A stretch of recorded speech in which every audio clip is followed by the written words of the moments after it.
up, Shadowhunters, Angels and Downworlders alike, and welcome to Fair and Unbiased for episode 6 of Shadowhunters season 3, A Window into an Empty Room. The first thing I want to talk about is Lilith possessing Jace. If you remember back in season 1, there was a particular scene where Camille was possessing Simon. It was part of the storyline of him becoming a vampire.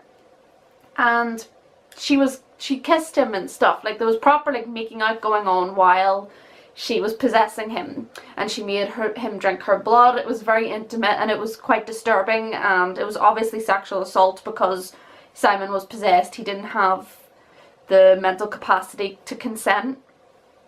And people were quick to bring that up. Loads of people were like, oh, poor Simon, Simon was assaulted. I'm not seeing that happening a lot for Jace. Disclaimer, I will say that this is because I don't frequent Tumblr as much anymore. People could be saying it about Jace. People could be saying about how awful it is that he was forced to kiss Lilith, and I could just be missing it. But in my personal experience, I haven't seen it talked about a lot. And in saying that, well, as I'm recording this, it has only been 2 days since the episode has happened, so maybe people just haven't been able to get their thoughts out yet.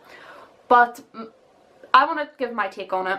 I don't have a problem with plot lines such as these. Actually, I quite think that they're important to have, especially when it comes to sexual assault with males, because that is a subject that you don't see addressed very often. Sexual assault for anyone is horrendous. Let's just get that out there right now. But it is an issue that you would see more addressed to women. All the advertisements for getting advice or help is usually aimed towards women. So seeing something like this represented where the male is the victim is quite important, I believe. And it is sexual assault. That's the first thing I wanted to put it forward, because like Simon was in season 1, Jace is possessed. Jace doesn't have the capacity to turn Lilith down, and he doesn't have the capacity to give consent. And he is in there. Lilith addressed that herself. Jace is in there, whether it's that it's like he's watching himself do things that he doesn't want to do, or there's like a small part of his brain that's still active that is just helpless to do anything as he is forced to carry out Lilith's will. So he is experiencing whatever she is doing to him. So that means that he also experienced her kissing him. And whereas it's not a severe assault, like it's not like she attempted to molest him or rape him or anything like that. Thank God that didn't happen. That hasn't happened to any of the characters, thank God. But it's still a real issue. But what I mean is that I wouldn't want to see the characters that I love put through that. It still counts as sexual assault because it is done against a person's will. It was done against Jace's will. And obviously, I don't have a problem with this because Lilith is a villain. She's going to do villainous things, and it was part of her controlling him. Like there was like magic coming out of her mouth into his. But out of all the ways to do it, why did it have to be that way? And I think she did it also to mess with Jace, because the whole thing that's been getting in the way is the fact that he's in love with Clary. So it was obviously also a tactic to mess with his head and upset him and basically just traumatize him, because that's what she wants. That's what she's setting out to do, you know? She's a villain, it's what she does. She's the mother of all demons, I suppose. You can expect that sort of shit from her. But I wanted to talk about that because, as I say, I haven't seen it addressed, and this is just something else that I think is really important that Shadowhunters is bringing up. I don't know if it'll have an effect on Jace when he comes out of the possession, but it was something that people were talking about when it happened to Simon. Like, they were talking about how sad it was that he was put through that. And I think it's important that it's also addressed that Jace is being put through it now as well. He is being possessed. He doesn't have control of himself.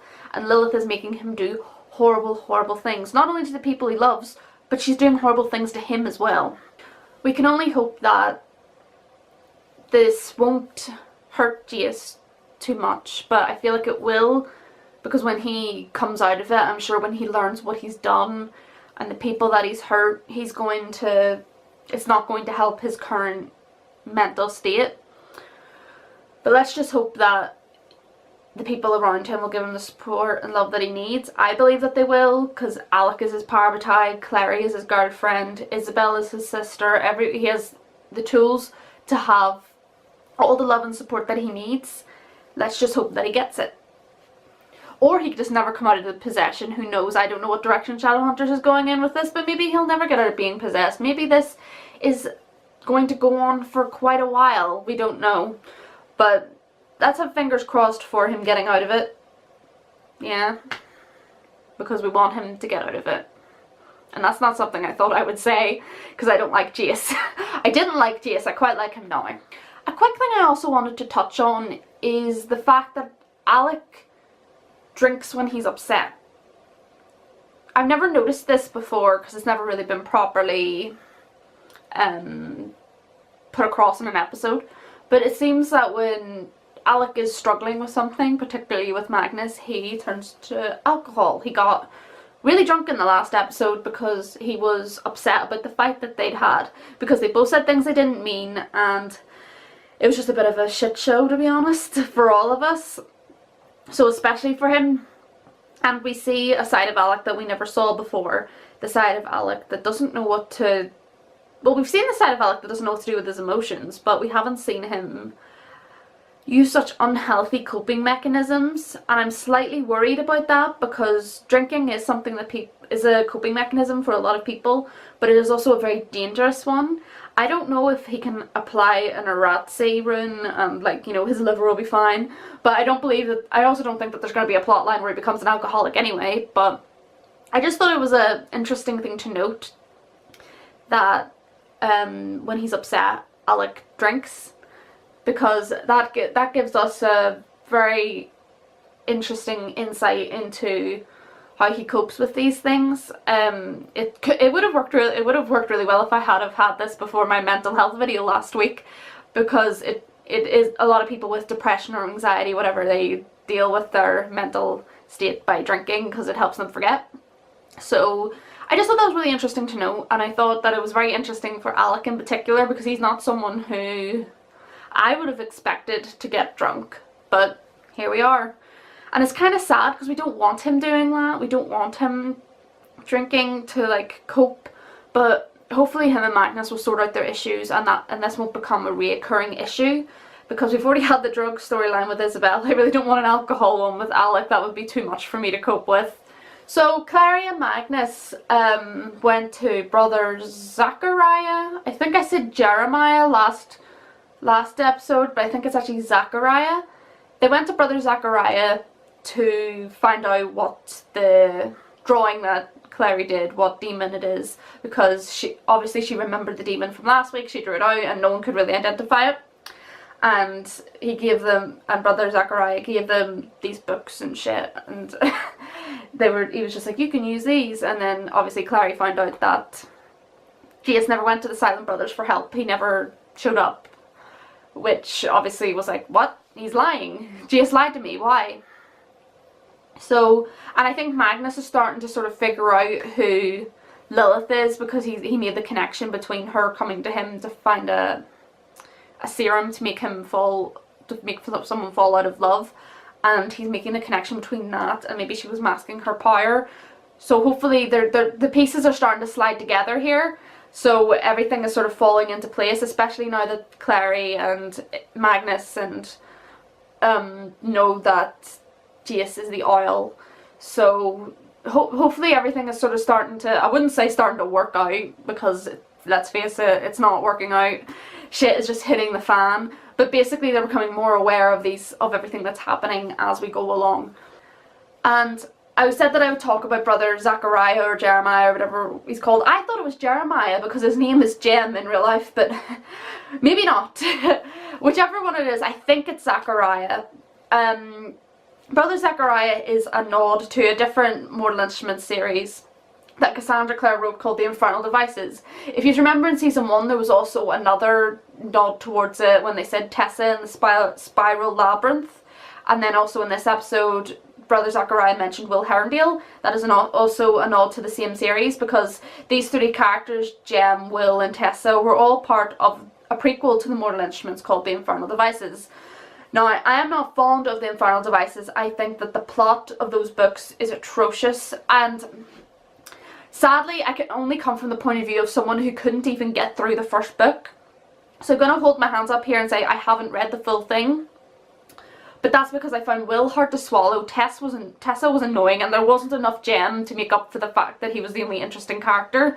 So I couldn't deal with it. It was, I found them those books really bad. But that's mainly because I can't do with the love triangle thing. And that's basically what these books were. But I will say I did find Jem in particular an interesting character. Jem, from what I know, throughout the books, Jem is very ill. He was poisoned with yin fen, and that makes him very sick. I'm not sure if he's addicted to it or what it is that happened, but I know he was forced to take it, and that's what makes him very sick. And I think that's also what leads him to becoming a silent brother, because it's the only way for him to stay alive or something like that. I can't remember. And I don't know, he played the violin, and I love the violin, so I just had a softness for his character in general. So I don't mind seeing Brother Zachariah there, because I liked Jem's character. What I am afraid of is the plot from the Infernal Devices coming into that, because that plot was just complete horseradish. And I don't want that. I don't want any more love triangles. The G.S. Simon and Clary one was bad enough. I don't really want the Tessa, Will and Jem one to come up, especially since Will has been dead for who knows how long.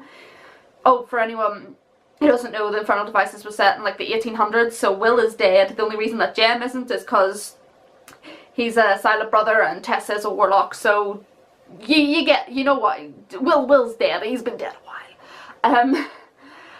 I don't want the Infernal Devices to seep into the Shadowhunters, because then that would also mean that Lady Midnight, the Dark Artifices and all is going to seep in as well, and they're shite as well. And I just don't, maybe Shadowhunters will make it better, because they've made the main book series better. Maybe I'm just being paranoid, but I really hope that they don't bring any of that into it. I'm all for having Jem as a character in it. I love Jem, but I just don't want any of that in it. Please. No thank you. So finally, the end of the episode, Clary now knows that Jace is the Owl. What consequences this will have, I don't know. Luke also knows. Luke was there, Luke and Magnus were there, and Ollie is also possessed. So I'd say in the next episode Ollie is probably going to try and kill Sam, but Luke knows Sam. Well, he doesn't know Sam personally, but I'm sure he knows how to get to Sam because he's been friendly with Ollie, so hopefully Sam will be safe. And hopefully Ollie will die. Yes, I'm still on that. Hopefully Ollie won't survive this. So that's the consequences of being so careless with the downworld, okay? That's what happens, okay? Ollie's learned her lesson. So yeah, I can't wait next week to see how Clary is going to cope with the information that Jace is now the Owl. She's probably going to tell everyone because they need to know. So that'll certainly be interesting to see how everyone reacts to that, but it'll probably remain with only being Alec, Isabel and her knowing, and Magnus and Luke, because if the rest of the Institute found out, then we'd be in for some in for some severe shit. So that'll definitely be interesting to see, and I can't wait for it. So I'll see you when the episode comes out, Shadowhunters, Angels and Downworlders alike. And remember, love triangles aren't nice. They're very lazy storytelling. I think Twilight taught us that anyway. Yeah.